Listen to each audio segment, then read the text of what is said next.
So I just finished watching the movie Challengers, man. What an experience! Zendaya. I'm more than happy for the girl. Like the way her career is just blossoming is something that's amazing.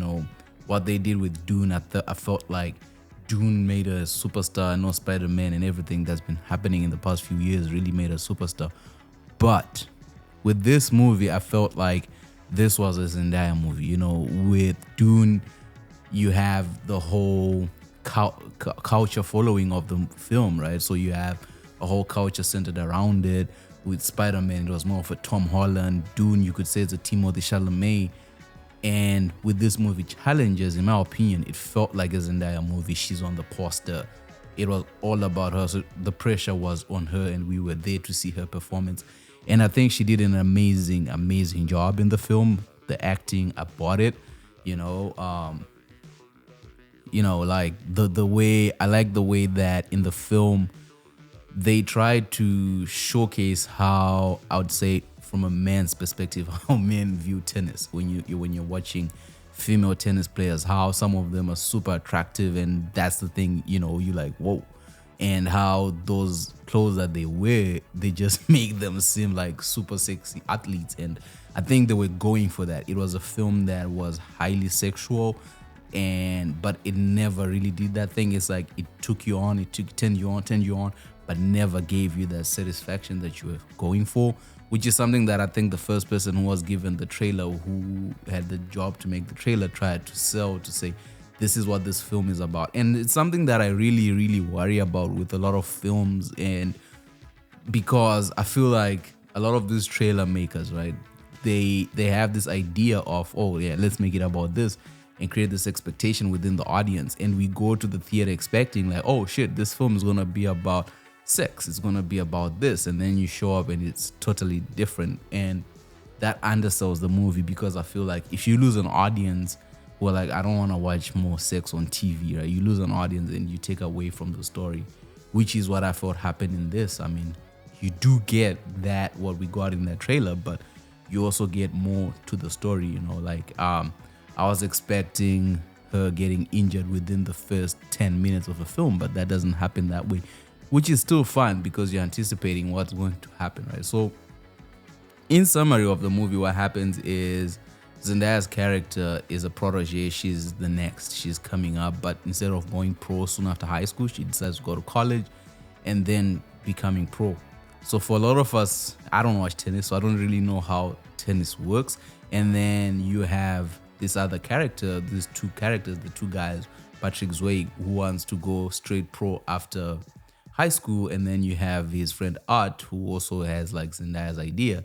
Art basically represents the type of guys who fall in love with a girl, with a very beautiful girl, and whom I think at that age, especially when you're young, where you don't really understand how you feel and everything, that when you're attracted to someone, it's like, I'm in love with you. And he's in love with Zendaya. And then you have Patrick, who's that bad boy-ish type of guy, and who's, for him, it's not about love, it's about tennis. And I think Zendaya and him have a connection over there. One of the main gripes that I had with the film and in what it tried to do, because it tried to be very clever, but I think they ended up doing too much of trying to be clever, because they didn't want to sell. They wanted to say Zendaya's character, Tasha, I don't want to ruin her name, connects with Patrick's character in the sense of they both love tennis, and this is something that brings them together, and they don't have emotional connection between them, but also they have it. Like, if we unmask it, then it's supposed to be there. And I think that the film was trying to sell that, but I felt like they didn't set it up so well, because ultimately their relationship is what leads to her injury. And for me, I wasn't emotionally invested that much, to whereby I felt like him messing up with her would result in her losing focus on the thing that she loves. However, it can be forgiven because it just helps push the plot forward, right? But then it's like, I felt like there's more that could have been done to try and establish that relationship so that it pays off in terms of the structure that they were going for and the things that they were trying to see. And then the movie then sort of develops into this whole love triangle, but also tennis centric. Like, for me, I felt like from a story structure, they were trying to do a lot that you end up having a lot of nice pieces, but nothing so cohesive, whereby you're trying to follow the story, but you end up lost in the story of, so what's happening? How did we get here? The opening scene of the film is Art and Patrick playing. So they set up Patrick as this guy who is broke, who cannot afford having a place to stay. And sort of if you come from that type of economic breakdown, you empathize with him. You're like, oh shit, I can understand how this feels. And he's sort of this funny character who cannot afford a place to sleep, he cannot afford food. And all of a sudden, no, he's not that. He's actually a rich kid pretending to be poor who can just go home and have his life sorted. And we've seen a lot of rich people do this thing, if you're following the hip hop. Like we have characters like that. So you're like, oh, okay, fine. Maybe that's what he is. And then the story unfolds. It's like, oh no, he's a famous tennis player. Like he's just down on his hard luck. And you're like, oh, so this is what his character is. So it's like the more you try to understand who the character is, the more it's like, no, what you thought is not it. And I think in a film like this, what ends up happening is, as an audience member, at some point you just check out. You're like, I should just enjoy this for what it is rather than trying to understand the story. Like, what's the story? Where are we going with this? And I think everything is built around Zendaya. And when we finally, I think at the end, when everything is revealed of how did we get here, how the opening sequence, how did we get here in the final act, you're like, oh shit, okay. All right, I guess. You know what I mean? Like I feel like for me, I just ended up in a situation where I was sitting in the theater going, cool, because the story, it's a love triangle. It's not a love triangle. Like at some point, I even feared that they were going to introduce this whole concept of, is Zendaya and Art's baby actually their baby or not, and I worried about that because that would have introduced a whole different timeline, and you're like, what are we doing? But overall, it's a great movie. I think it was shot pretty well. I didn't like some of the edits. I didn't like some of the things that the camera was doing. One thing that you're taught is when you're making a film narrative, the camera shouldn't make itself present. Like you shouldn't know that the camera is there. But in this film, the camera is very present. The camera, there's this thing that I feel like filmmakers try to do where it's like the audience is part of the filmmaking, and the camera is your way into the world. And I felt like in this, it works, but it's like, it's too much, because in the opening scene, we have Patrick versus Art, and then in the middle, Zendaya is sitting, right? So we already know that there's this triangle that's going on of characters, but then the camera literally stands up and walks across the court into Zendaya's face, and you're like, okay, fine, she's going to be the most important character. I get it. But then the camera starts doing some wonky stuff, sometimes turning into the tennis ball, and you're like, what the hell? And imagine you're in a theater, and so the screen is this huge, yeah?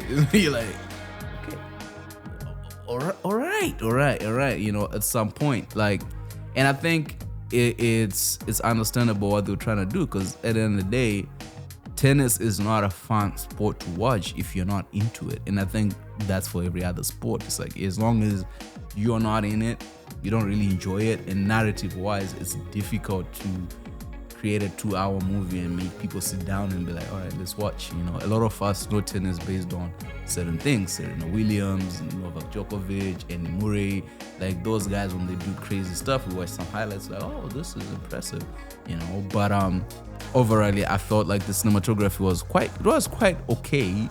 I just didn't like the lot of the unmotivated movement of the camera. Like there was no justification of, okay, why is the camera doing what it's doing at this point? But then you could also understand why they were doing it, And I think the framing was amazing. I feel like the pacing in terms of editing, everything really worked well. It's not a linear story. It's a story that is like, oh, this is what happened. Okay, now we're going to go back to this period of time for this is what happened. Which is okay, because it allows you then to navigate the plot holes that you may have and plug in certain things and do certain things. But the one thing that I just felt like the film itself failed to do is create that character development and giving you a place to connect with a certain character, like where you go like, oh, I'm Team Art or I'm Team Patrick. But I think it also tried to be neutral in that, And one of my gripes, and it's not just with challenges, it's something that I haven't noticed in Saltburn.